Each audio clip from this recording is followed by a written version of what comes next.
Hello, my name is Sarah Oliver and I am the Associate Director of Global Programs for URI.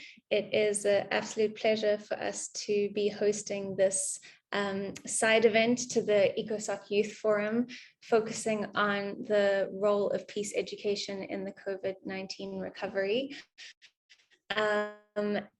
And as we start, I just want to draw your attention to two things. The first being, if I can get the screen to change, there we go, that we are translating, we have translation available for this event. So if you require translation into Spanish, please use the world icon as indicated.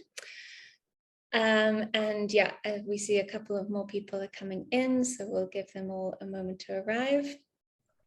And just while we're starting, I wanted to write off the front of this event, honor and acknowledge our partners who have joined us in collaborating and hosting this event.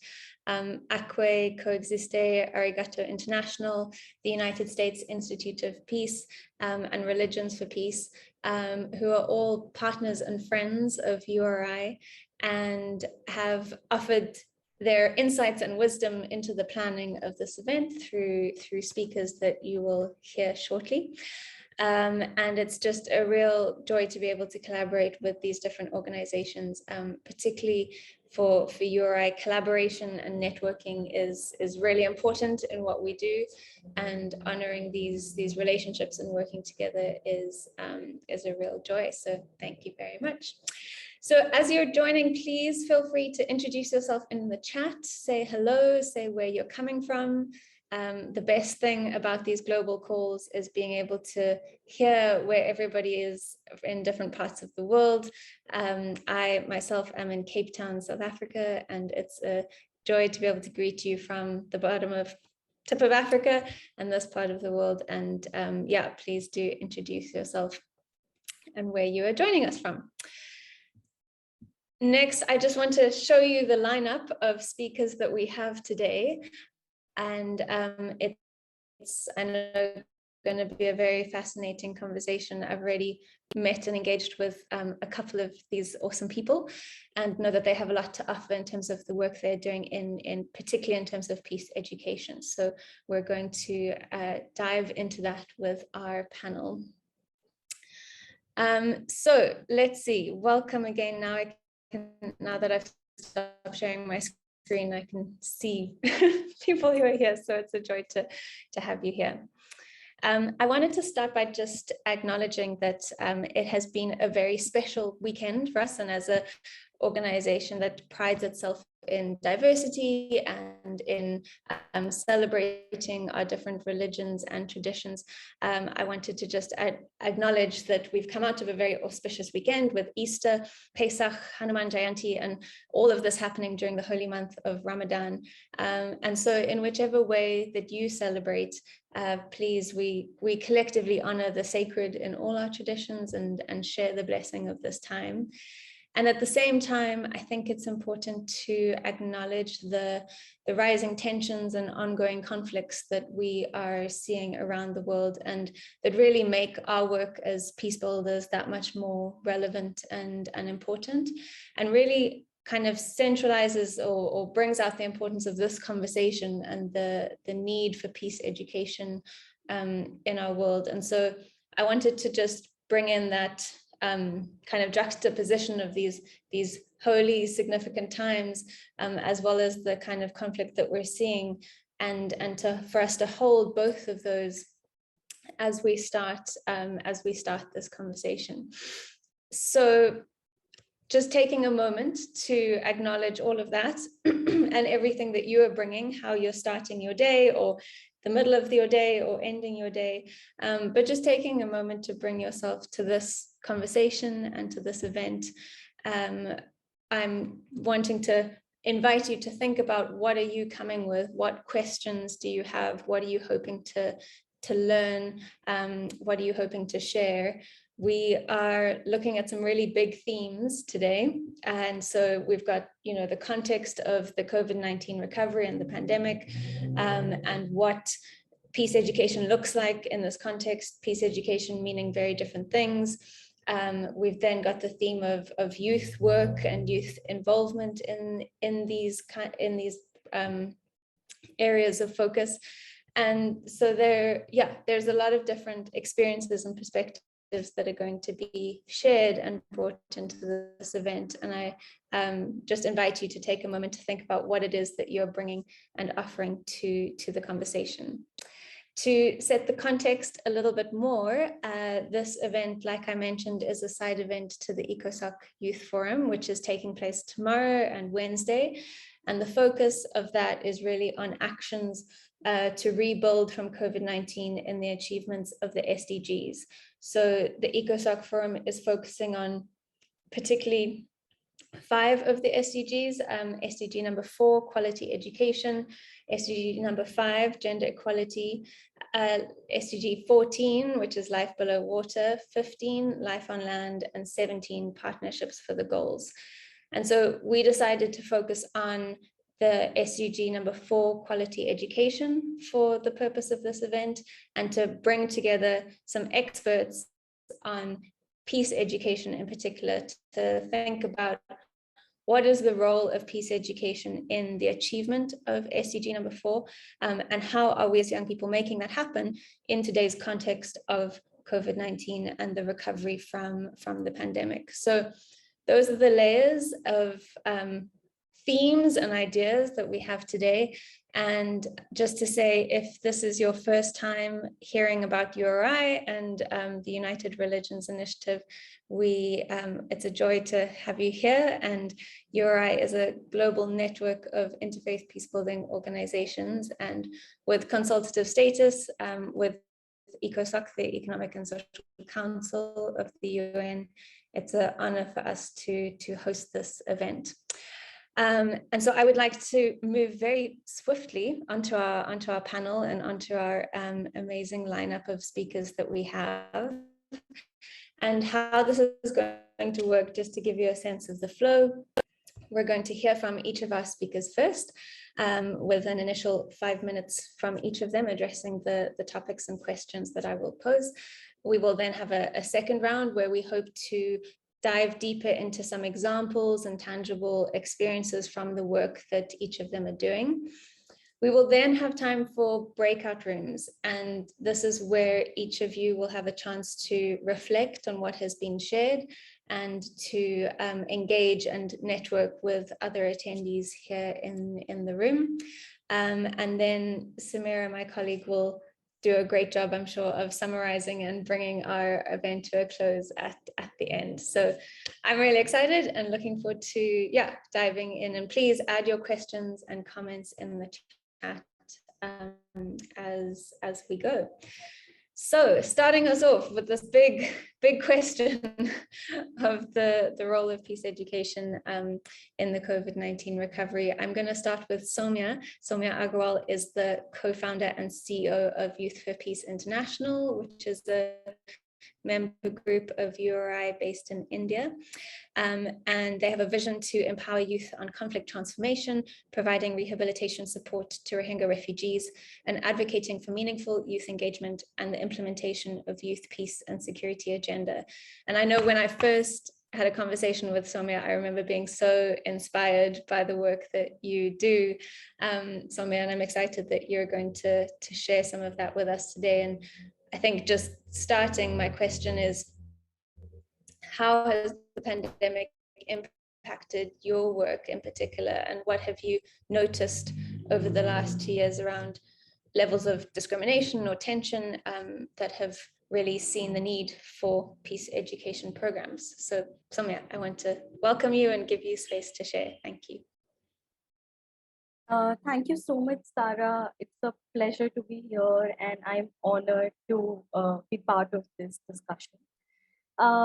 To talk about some of the challenges, and before even jumping to challenges, I just want to share the feeling that we had when the COVID started.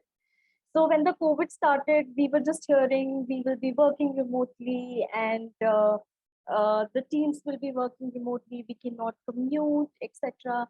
And the whole team was like, hey, that's how we have been working for last couple of years. So nothing is going to change for us.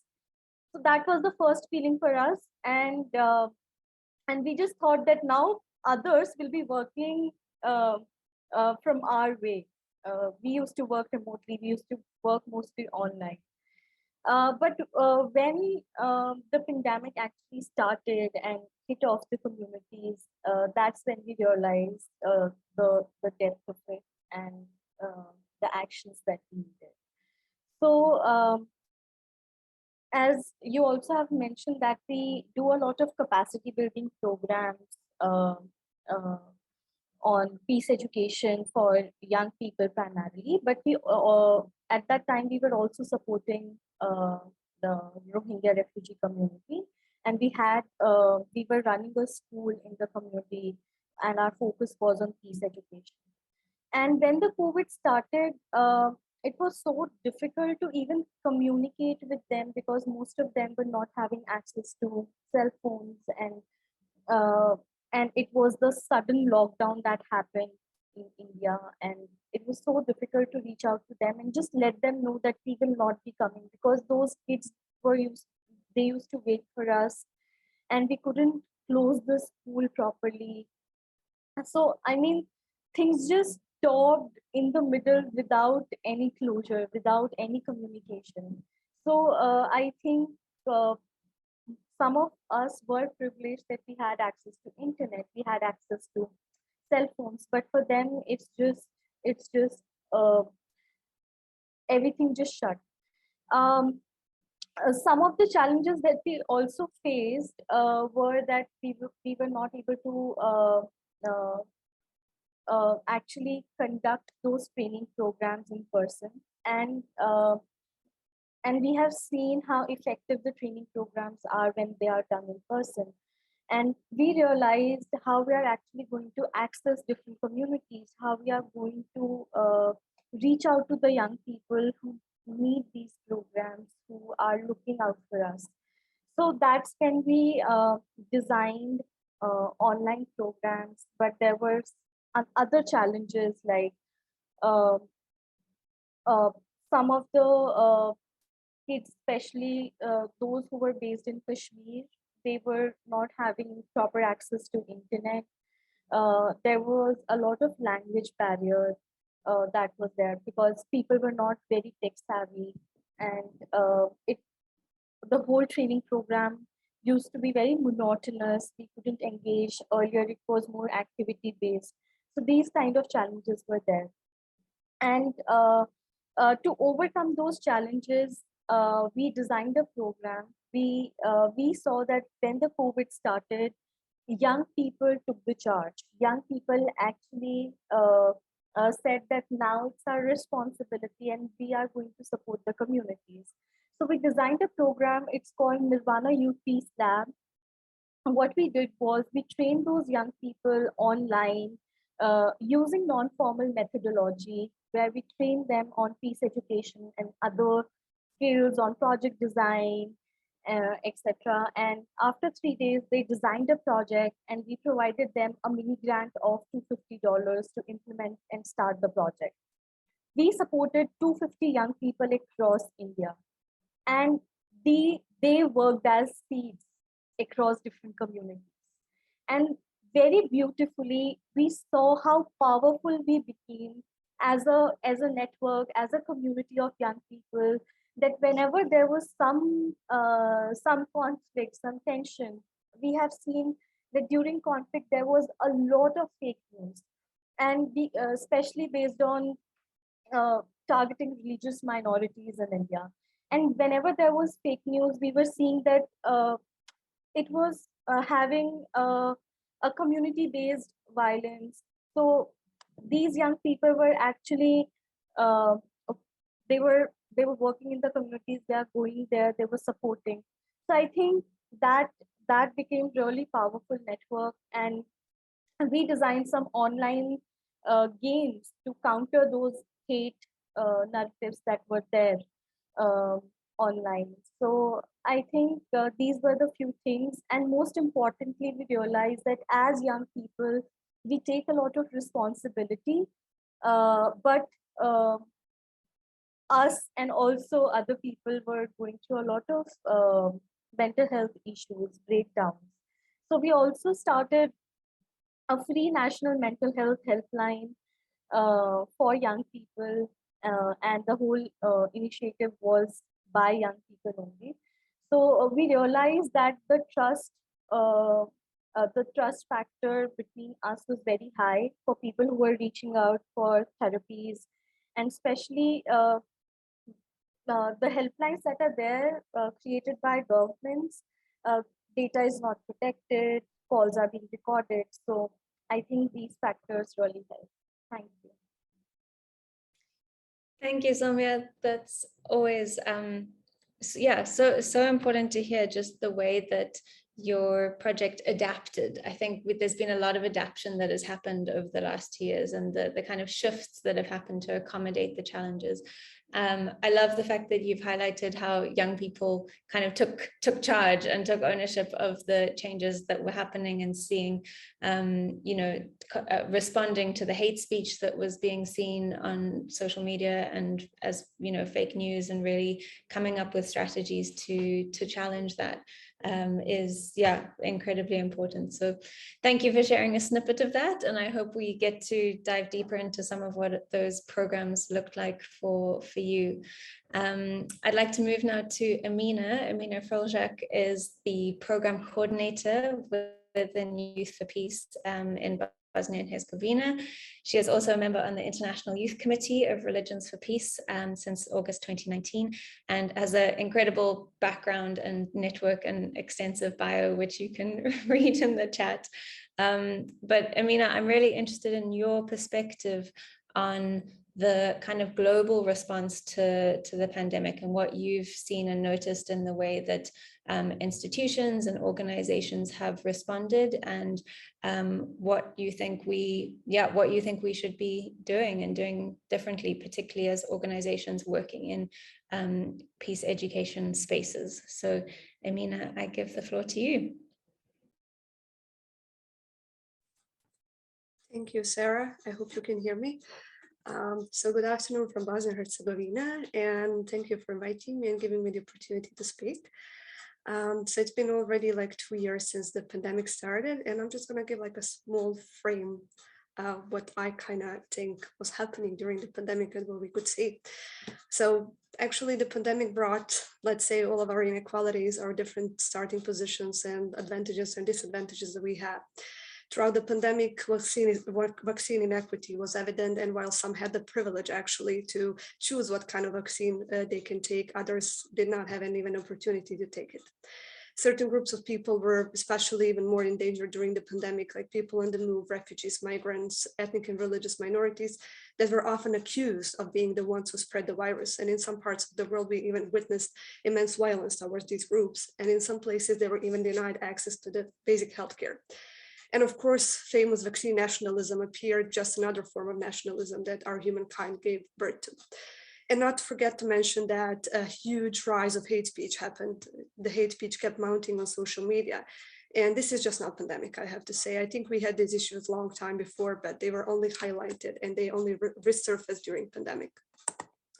So now we are facing another threat. You mentioned it, Sarah, which probably will change the world that we know as well. That's the war in Ukraine. But I want to just remind us that besides this war in Ukraine, there is around 27 other active conflicts in the world. And most of us probably have no idea where they are happening. And I think this again shows our biases and our cultural and regional situatedness. But where does peace education come in? So peace education as like huge umbrella that encompasses variety of other education forms, and depending, of course, of the context where we are, we will, let's say, one or the other form of the peace education will be important for us. I think in this post-pandemic world, we definitely have to put attention on the certain forms like human rights education, because we have seen so many violations in the past years. We have to put attention to conflict resolution education, since we saw many conflicts arising because of the pandemic, but also because of the deeply rooted issues that were highlighted by the pandemic. Interfaith education, because so many religious minorities and so many minority religious groups were actually scapegoated during the pandemic for several reasons, but I'm not going to enter into these reasons now. and global education as well, which will help us to learn and care more about the world beyond our own communities. We need to transcend this culturally conditioned ethnocentric perspectives, perceptions, and behaviors. And I think peace education has to have a role in it. But in our education efforts, we need to be aware it's not only about what we teach, it's also how we teach. Because how can we teach values of peace? How can we teach and develop empathy, compassion, and understanding if we use old-fashioned, almost military methods in our education? Because human beings come to us as a whole, and we need to teach them as a whole. That's why in peace education, in our approach, as well in the approach of Youth for Peace, when we work with young people, we educate heads, minds, we also educate hearts, but we also educate hands, because we help young people to be able to reason, to feel, but also to act upon what they learn. A final result of any kind of education, quality education, and let's say also peace education, it's not only educated human being, it's a human being that has developed moral and ethical values that will lead them in life, that will help them navigate and use their knowledge and skills to improve the world, not to destroy it. So peace education shouldn't be work only on the grassroots levels. It shouldn't be only the work of us as civil society organizations. Peace education contents need to be part of our formal systems, not as a separate subject in the formal system, but intertwined in the contents of other already existing subjects. Why not teaching history through alternative lenses and instead of only numbers, wars, war generals, those big events happening? Why not teaching how war affects people? Why not teaching what are the consequences of the war and of the conflicts? Why not teaching conflict resolution through art and through literature, through the stories, through language classes? Why not teaching geography through the lenses of global education and develop compassion and understanding for those far away nations and cultures, instead of just learning how many inhabitants a country has, or I don't know how big a country is? For this, we need support from the government. We need support from institutions, from the national and international ones. We don't need charters. We don't need statements. We don't need declarations. I think we have plenty of that. We need concrete actions. We need collaboration, cross-sectoral one, and we need to have multi-stakeholder approach.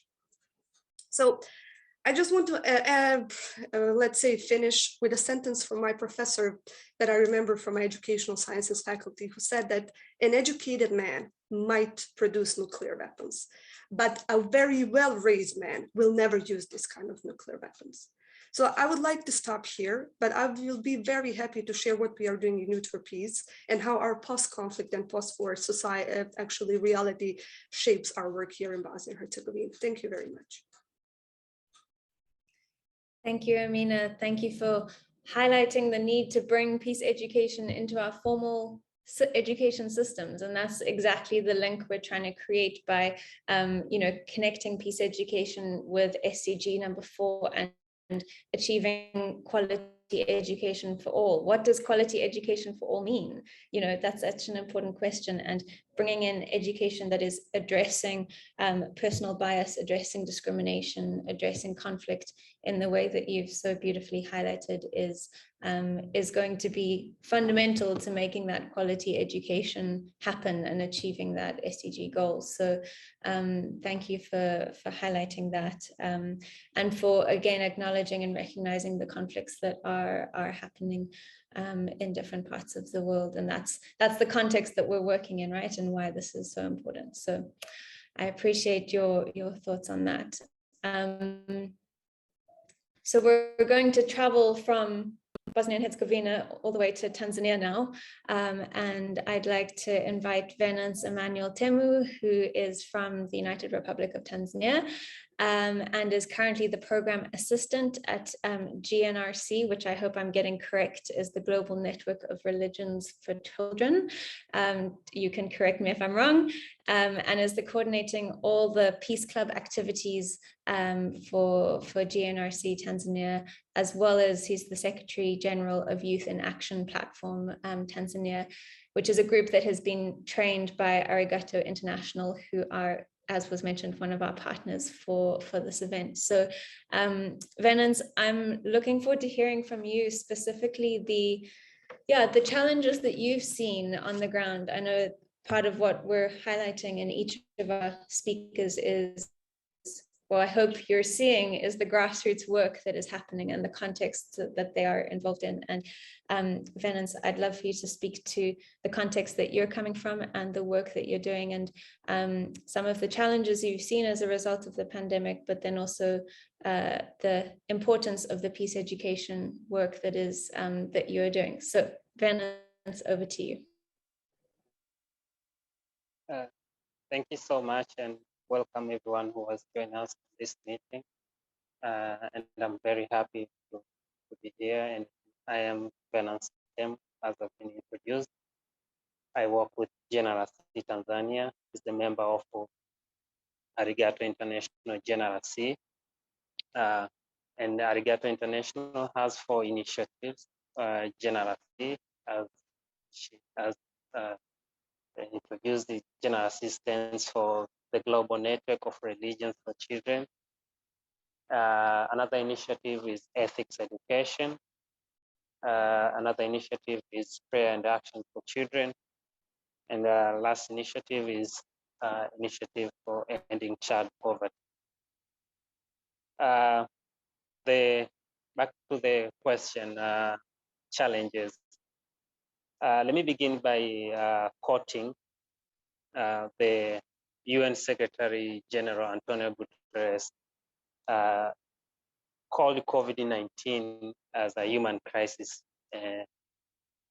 beyond the public health, more specifically a crisis of human rights. If one thing COVID-19 has taught us, what problem our society has, including social inequality, human rights discrimination, social and economic polarization, poverty, and violence. Now, let me remind you, young people make a greater population of the proportion of the global population than ever before. Almost 48% of the world people are under 24 years old. These are young people. And as I mentioned on the challenges of COVID-19, from everywhere in the world, these challenges were faced. It was a chaotic time during COVID-19. Families were seen as enemies. Friends were not welcomed. Borders were closed, and everything was going crazy. At the end of the day, these challenges had an impact and effect.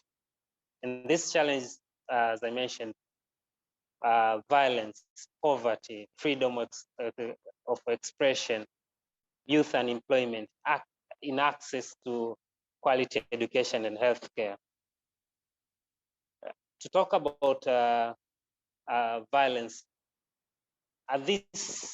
at the time of COVID-19, we've seen an increase of violence, not only increase of political unrest in the world, as Emina shared, but also there was an increase on violence against children and gender-based violence. We all know that it is very important to have a future for our children. And therefore, it was important to address these challenges and ensure that they access quality education. And the COVID-19 denied that opportunity to these children. And then education was transferred to online. They were not having a great moment with their fellow young people. And also at this moment, COVID-19, before and after COVID, young people were still facing unemployment, existing of structural challenges for young people to enter into labor market. To many countries is persistently high. And to talk about another challenge is climate change and its effect on agriculture, output, and food security.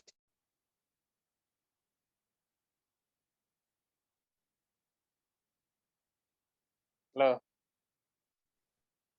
Yes, we can hear you, Venance. You can keep going.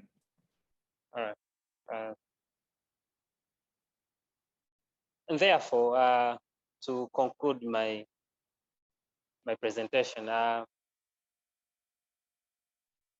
me quote again UN Secretary General Antonio Guterres. He said, "Hopes of the world rest in the young people." Emina shared programs, peace education programs going on in the world. And I encourage that we need to create a ripple effect, whereby the impact of these education peace programs to be spread wider. The programs successfully implemented in other parts of the world need to be adapted and continue being influencing change in other societies. Thank you.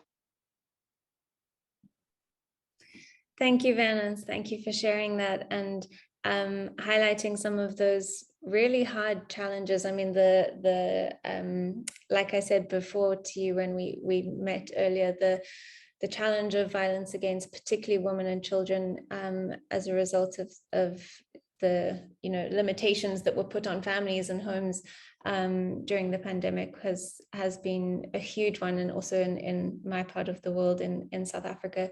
And so the need for peace education in the homes, right, is a crucial one, and a point where I know Arigato International are doing incredible work around the rights of children and protecting the rights of children in this way. So I'm looking forward to hearing more of the examples of the programs that you've been involved in, Venance. So thank you for sharing that.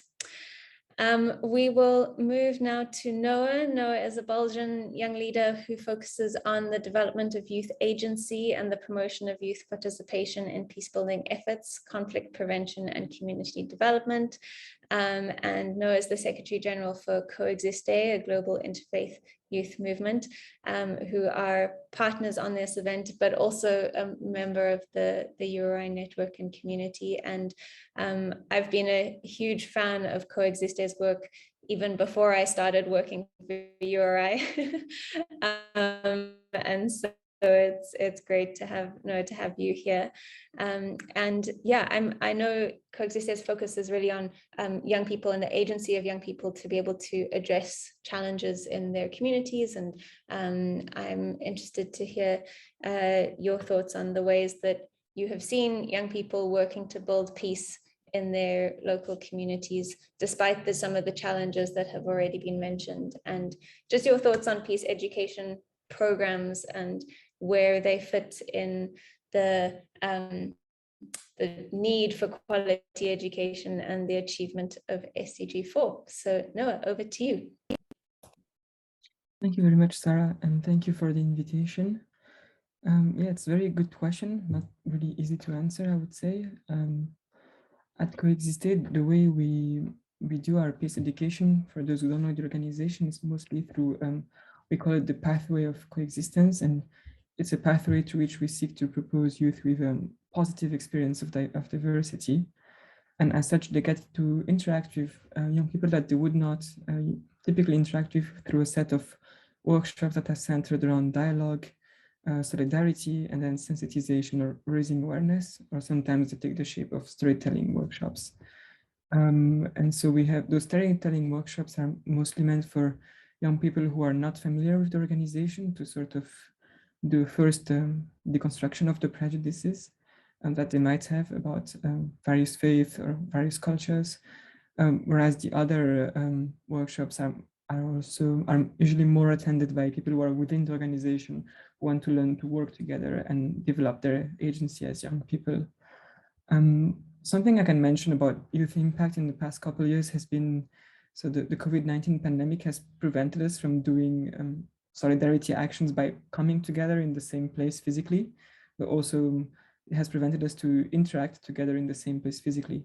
And the overall effect on the organization was we could see a dip sort of in youth mobilization. and then a lot of solitude. So people were feeling very lonely. And a lot of our youth, they would always send us back the message that, yeah, we feel lonely, we don't know what to do, or they would see, I don't know, they would see very sad news on TV, or there would be a lot of tensions between two of their local communities, and they didn't know what to do, and they sort of had lost this resource space where they used to go once a week to interact with their peers from different backgrounds and share with them and come up with solutions or come up with new perspectives on an issue. So the first reaction we had was to just translate that space and set it up virtually. And we became very proficient users of Discord. So we have like our own Coexister server where they have different chats, they can exchange. They can also, now it's used to organize our events and to sort of coordinate within France. That's how the COVID-19 pandemic was perceived within France. And now we have sort of reached a more regular state in the pandemic where we can go again back to our like normal life or almost seemingly normal like lives. And what we see is that the mobilization amongst youth has changed. So we kind of see that our youth at Coexister, our members don't want to be mobilized and don't want to do peace actions in the same way as before. We can also see that they are sensitive to a lot more issues. So Coexister initially is created to propose a positive experience of diversity, and particularly diversity of faith and of belief. And we call it in French interconvictionality, so diversity of convictions in terms of faith convictions. However, across time, we can see that also our members wanted to touch upon different issues, other types of diversities. And that was also an interesting development. Today, we have run an impact study over the last 2-3 years of activity of Coexister. And we realized that most of the members who joined the organization take part of the capacity building programs, so not the sensitization programs. Those are mostly from this, roughly from the similar social class. And in France, it was the middle class, upper or lower middle class. And at least all of them were educated to a university level, bachelor's level, or with parents who were educated to a bachelor's or master's level. And so that raises a new challenges for us as an organization to really make sure that when we develop our actions, we make them accessible to the whole economic diversity of society, including in France, but also in other countries, because today we're active also in Germany and in the Philippines. And for example, then when I compare the population that takes part in our activities in France compared to the Philippines, we can see that in the Philippines that they manage to reach more strength of the social classes.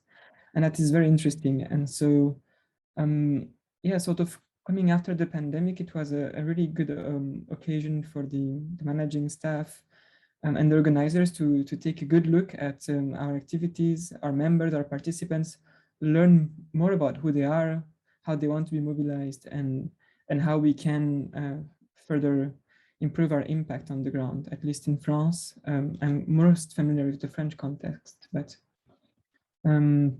and we're learning lessons also from developing in different countries. So that's really interesting. Thank you for the question. Thank you, Noah. Thank you for that.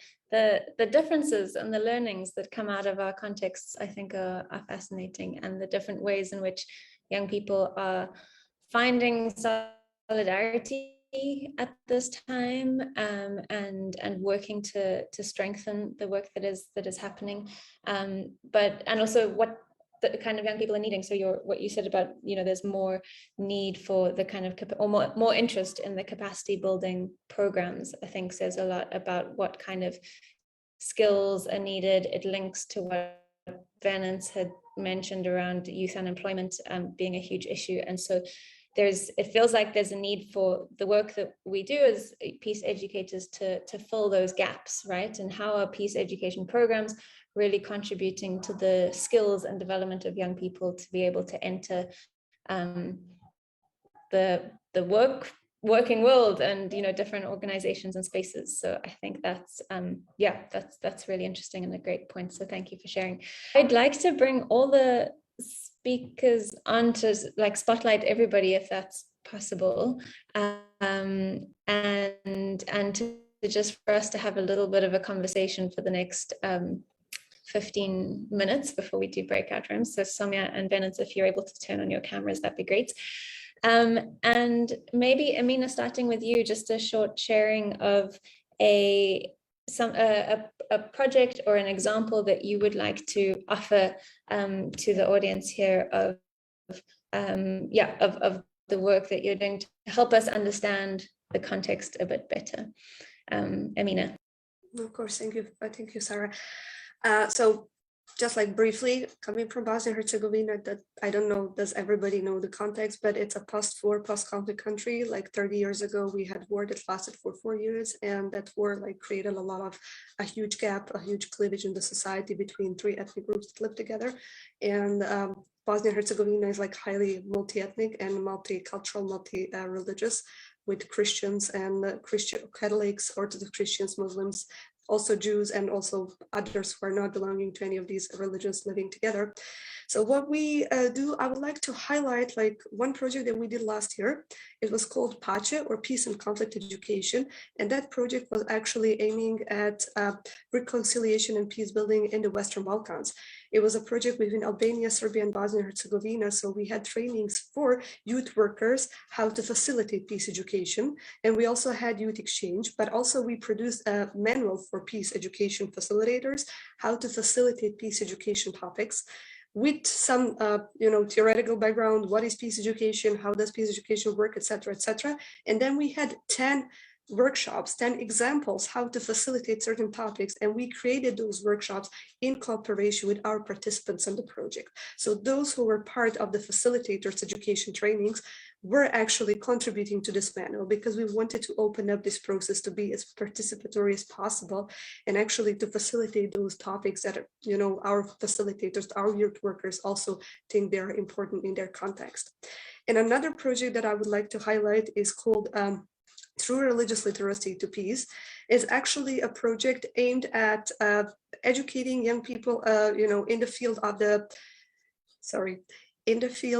the interfaith dialogue, but also in the field of the religious literacy. And this project is again, trying to do the training for young people, but also it will result in one more toolkit, which will be more oriented toward religious literacy and interfaith dialogue.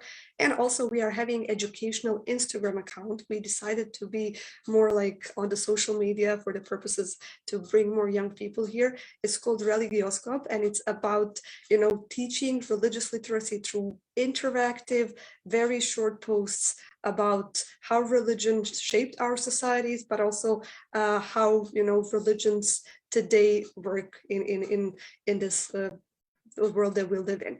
But we have many other projects, many other seminars, but I don't want to just take more time for me. But these are like 2 that I would like to highlight because I was coordinating them, so I know them the best.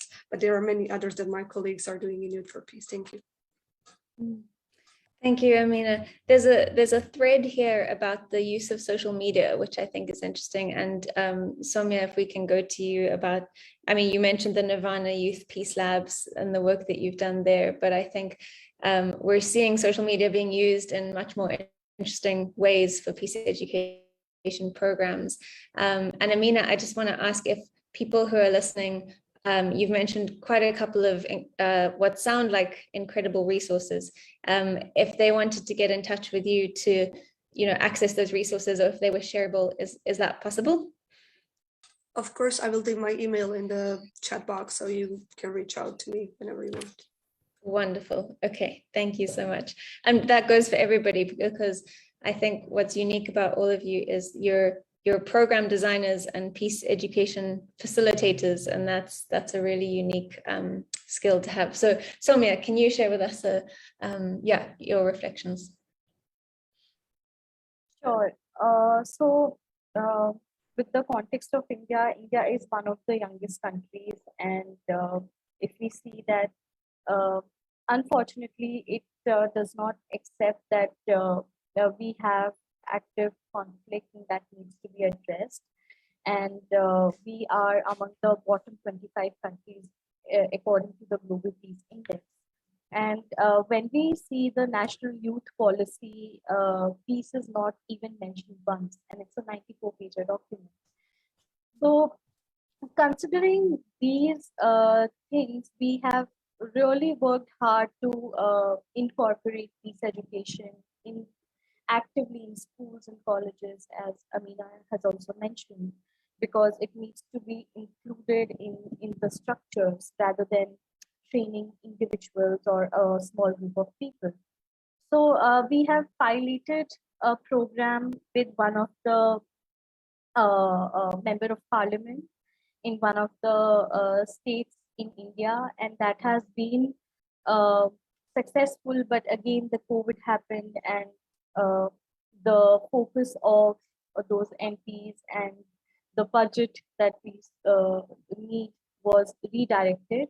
But the good part is that we got to know that the national education policy is in the formation, and the peace education elements have been included in it. So it's a huge, it will be a huge milestone for us to build upon in our advocacy and also in the implementation part, because usually different stakeholders used to say this is not important, this is not included in the national youth policy or education policy, we should not focus on it. But talking about how we are advocating through social media handles, so in COVID, we brought different young peace builders from different countries and different states in India, and we did a Life of a Peace Builder campaign so that people don't see peace education like being implemented in a way that it's not common. It cannot be imbibed in our lives. It can be, and that's the message we wanted to share. So yeah, these are the few things. Thank you. Thank you, Saumya. That's huge. I just want to acknowledge in terms of the, having peace education included in the national education policies is something that I think a lot of countries, we should be learning from each other how to make that happen, right? In all our contexts. I've done a little bit of work with our local government here, and I know it's challenging to push for this. So yeah, definitely, I think follow-up conversations to learn how you're doing that, and for others to make that happen. I'm wondering, Noah, if you'd like to comment on that, or just if there's something that comes from Coexister in the way that you're engaging with kind of broader government institutions and that sort of thing, but then also for you to share an example or a focus that Coexister, or a project that Coexister has that you'd like to offer. Thank you. One of the ways in which we engage with the institutions is mostly with the education institutions and educators. And so once a year or twice a year, depending on the frequency and the demand, Coexister organizes its, we call it Coexister's campus, and it's a whole teaching weekend where we teach about, so it's made for different levels of education and familiarity on peace education, but also on different topics such as discrimination or different faiths, knowledge about different faiths. So it's a whole campus where as a young person or as an expert, you can come and you can exchange with other young people and other experts, and also through specific workshops, learn about the topic. And so this year's topic was on recognizing discrimination, so learning to identify it.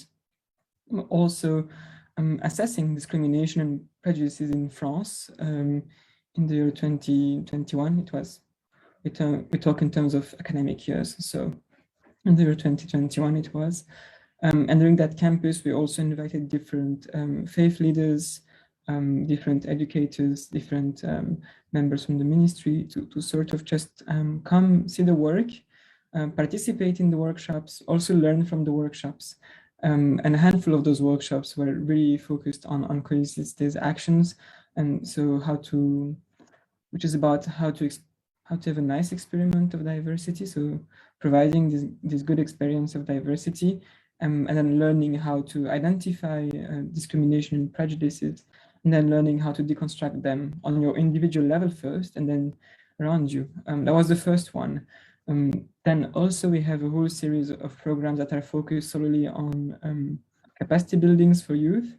And this is where we teach them to design and to develop their own solidarity and their own peace project. So it can be an information project where they decide to dive into a specific case, but it could also be just organizing a bunch of solidarity actions across their calendar year.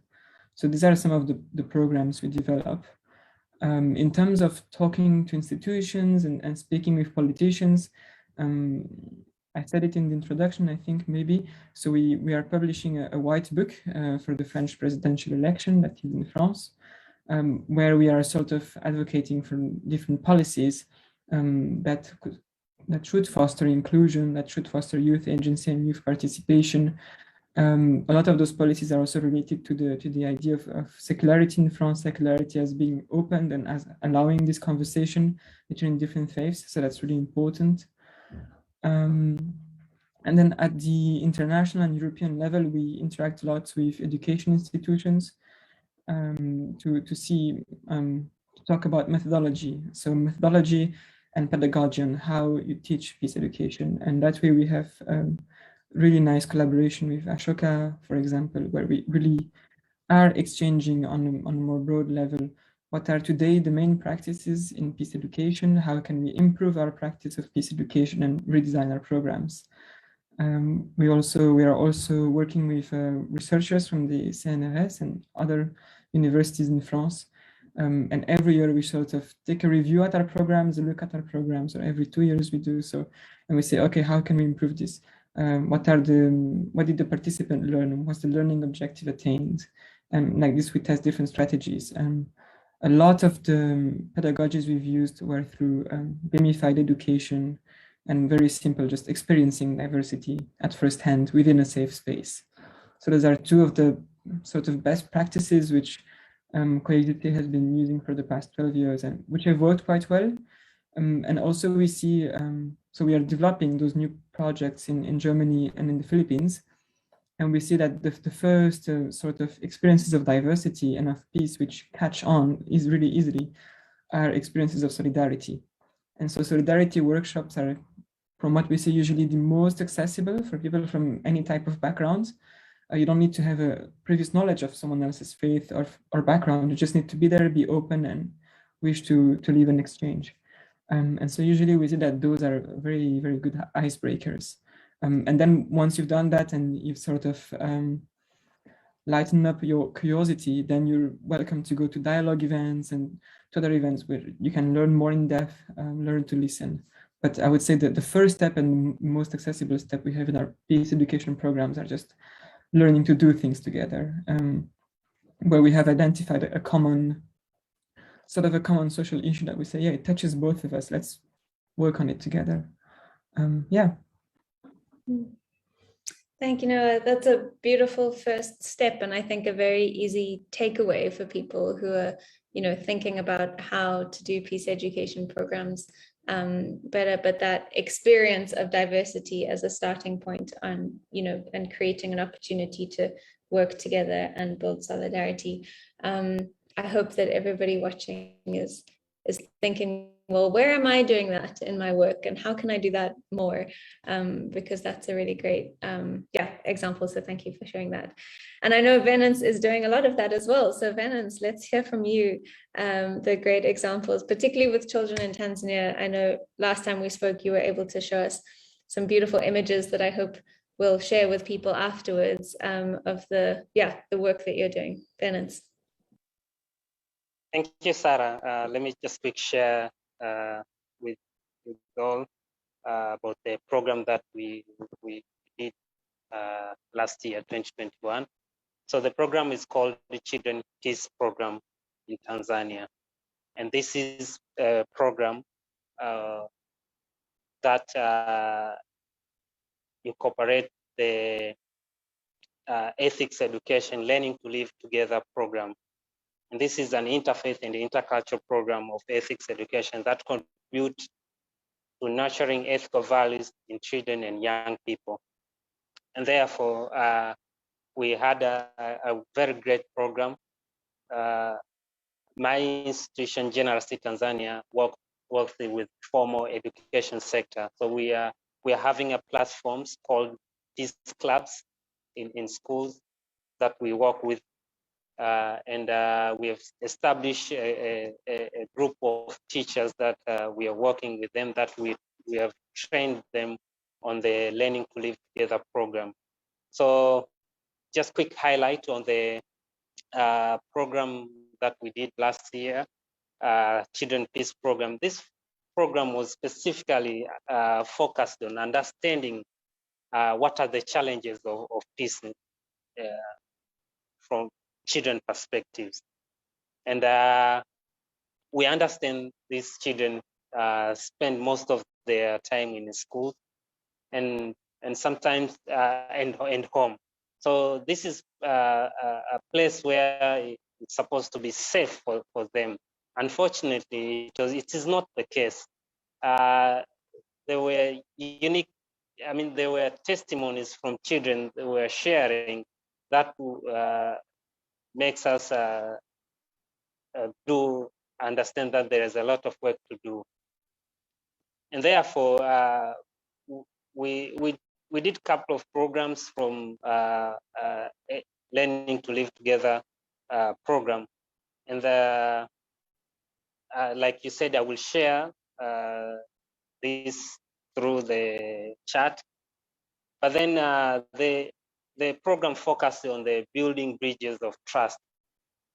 Despite the challenges that these challenges children were facing, but we needed for them to understand that we can still trust this kind of people that we are dealing with every day. Let's say, example, kind of teachers that they can address the challenges that children were facing, or home, if the perpetrators of violence are, let's say, a very close person, how they can identify another person that they can trust and be able to talk with them. But also we taught these children a great lesson, that peace begins with them. In this program, Interfaith and Intercultural, we have a kiosk that identify that peace begins with me. And therefore we are teaching these children to understand that if they are in peace, and therefore it is easy for them to continue peace with someone else. But also we had to highlight to them levels of peace. You know, it's very hard to talk to, I mean, to teach the children levels of peace, but we had to highlight them that peace begins with you. That is a personal level, and then to the global level, but also peace between them and humans and beyond that. So, and specifically here, we were talking about the need of caring of the environment. I know time is running, but let me share quick another work we did last year. Last year during October, Arigato International, specifically End Child Poverty Initiative, we commemorate International Day for the Eradication of Poverty. And one of the activities that we did last year is the SDG Academy.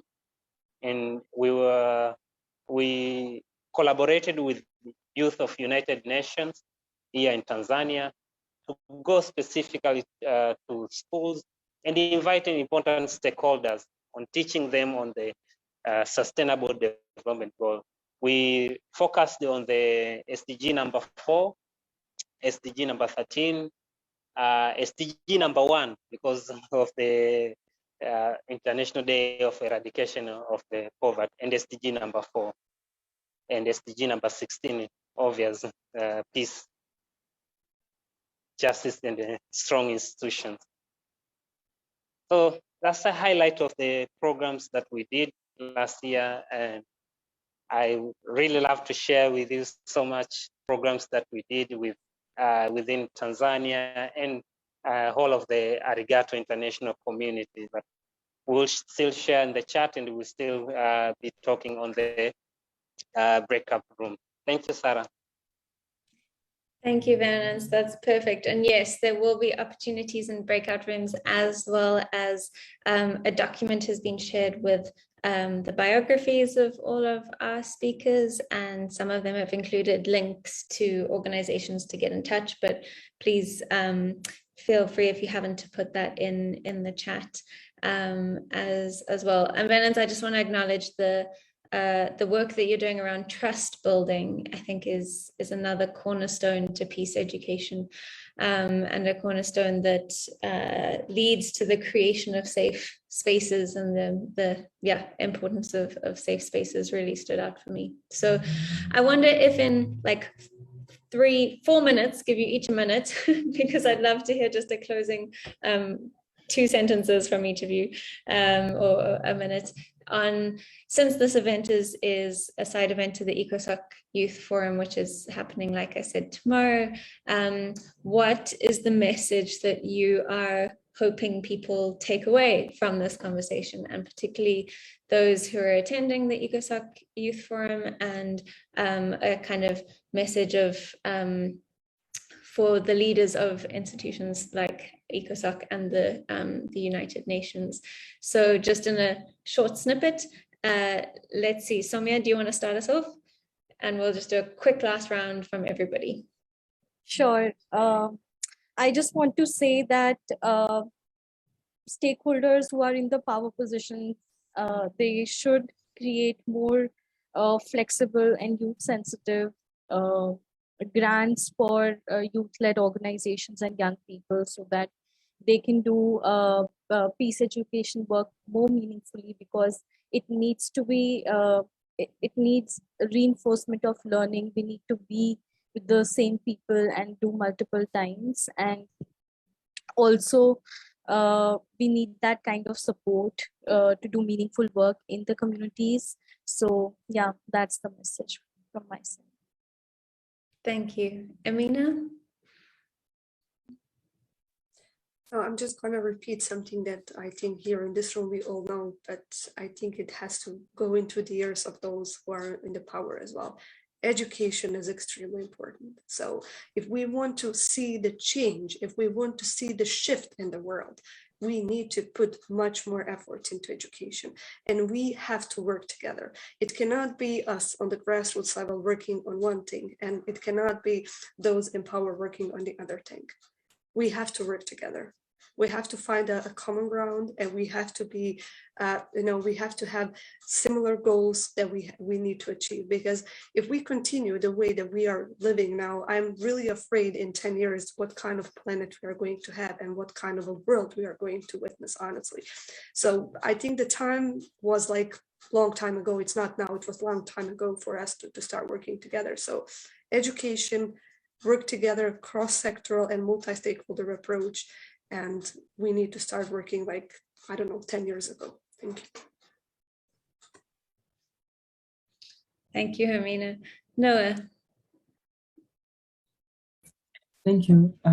Something that I would like to emphasize, and which we also emphasize at Coexister, is the fact that the institutions and people that work in the institutions have the power to change structures. And so one of the structural change we advocate for is more opportunity. So more opportunity for young people to receive peace education, but also more opportunity for young people to be able to express their agency, to participate, and to sort of apply this peace education that they have received. And that means more funding for civil society. That means more attention to youth inclusion in the political institutions, and not just, tokenism, but it has to be actual consideration of the work that we're doing. Yes, because I believe that, we are learning a lot, and young people, at least at Coexister, are learning to work together. They have some solutions so as to, a methodology on how to work together, and we call it co-constructions. They know how to work together, and this can be very useful in many different fields. But the only thing we need to really go to the next step is more opportunity. And yeah, that comes at the structural level, not at the individual level. Thank you, Noah. And Venance, your last comment. Thank you. Yeah. I can say that despite this difficult circumstance, young people are creatively responding to these challenges. And we are developing a new form of solidarity.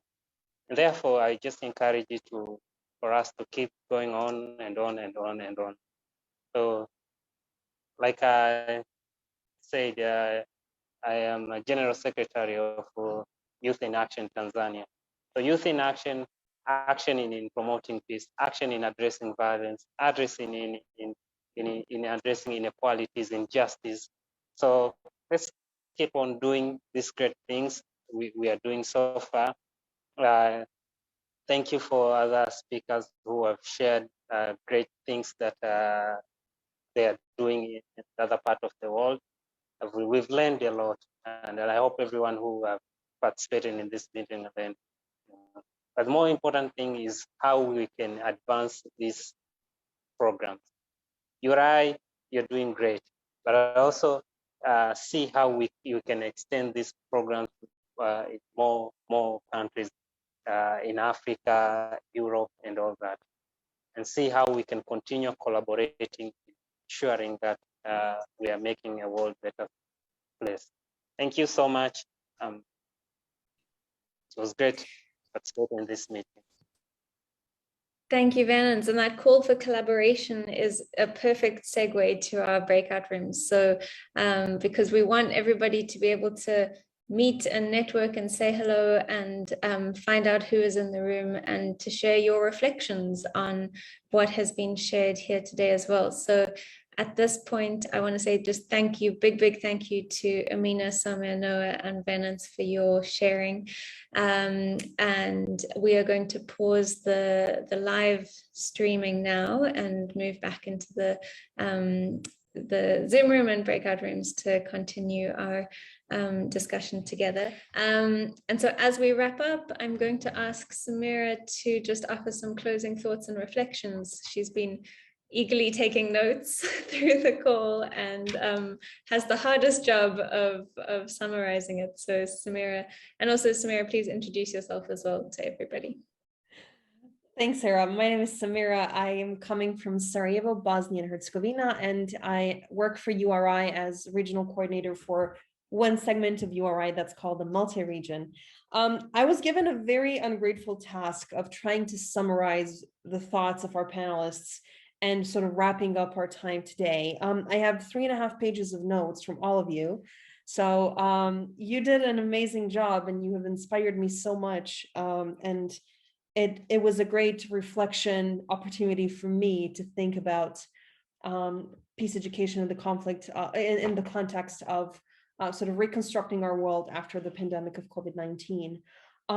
Let me start by sharing a quote that I written down by our friend Saumya from India. She said, "Nothing is going to change for us when the pandemic started." And I think that this is a thought that resonates with so many of us, as we were not aware of the impact this tiny little thing, this virus, will have on our lives. And it helped to showcase so many of the challenges that existed in our communities, but we were not aware of them, such as disparities and lack of access to internet, or lack of opportunities to connect with people speaking different languages, a lack of in-person contact that's the most desirable one for education and for conducting the peace building work that all of us are doing.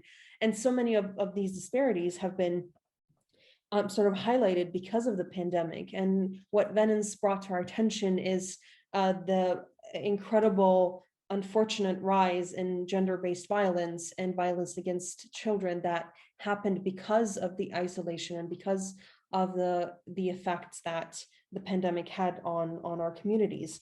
I want to say that because of the lack of opportunities to connect with people around the world and in our local communities, a lot of the capacity building and the activities that so many of us in the grassroots were doing were interrupted because of it. And now we have to figure out ways, and even during the pandemic, we had to innovate and show how can we continue doing what we were doing before the pandemic now in this new and changed reality that we had. And I'm honestly impressed and amazed by the adaptability that the grassroots around the world in so many different contexts showed when it comes to continuing their incredible work despite all of the obstacles and the challenges that they faced. And this adaptability is something that grassroots has a great benefit to what we're doing. What I want to add is that what Venance shared with us, and those are different layers and levels of peace, and understanding what peace is and what peace is not, and understanding that working on environmental justice or social justice, human rights, education for all, equality for all, fall under the umbrella of peace, and raising awareness and helping people understand that lack of clear water or food is absence of peace as well. It's not just absence of war.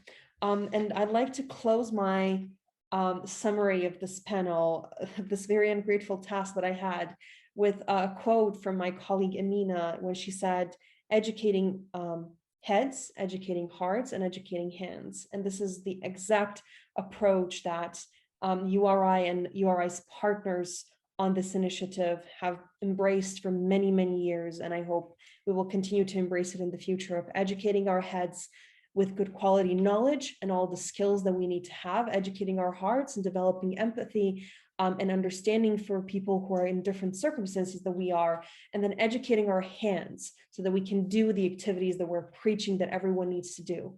And this is exactly what we did collaboratively today on this call. And I'm deeply grateful for all of your participation and attention. And I am very optimistic, because in the way I perceive the pandemic from like now in some distance, like after when it started, I see this as an opportunity to restart some of our habits. And as Emina said in her presentation, we should have started this 10 years ago. It's never late. And let's not